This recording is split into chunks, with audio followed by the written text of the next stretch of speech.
बुजदल, पीठ दिखाकर कहां भाग रहा? रुक. अरे युद्धात झालेल्या जखमेत कधी एक ना दागिना नाही. फक्त तो दागिना असा छातीव पाहिजे, कुठंतरी पाठ ठेवू नये. बुजदिल तू आणि तुझ्या अवलादी वांडीच्या.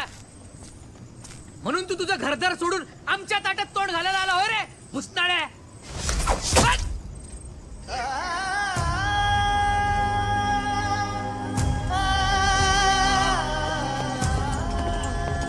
हमारे हाथ अब वक्त बहुत कम है.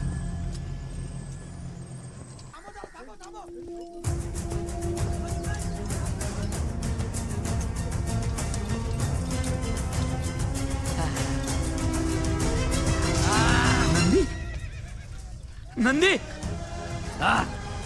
ए नंदी, अरे बाबा काय झालं रे? कुठं काय? नंदी, ए नंदी. सरजा खान जिवंत आहे. हा 40,000ची फौज घेऊन रायगडावर निघालाय. संभाजी महाराजांना मारायचा हिडा उचललाय त्यांनी. ए वैद्य बोलणं बोलव. हो तेवढा वेळ ना माझ्याकडे. राव, हा छातीची चाळण झाली वय वय वय वय पण पाठीची गाळण नाही होऊन दिली. वय नंदी, महाराजांना वाचवा. आम्ही आहे. जय भवानी. ऐक ऐक, त्या सर्जाला म्हणाव तुझ्या आणि शंभूराजांच्या मध्ये एक हंबीरराव नावाचा वरण येतो.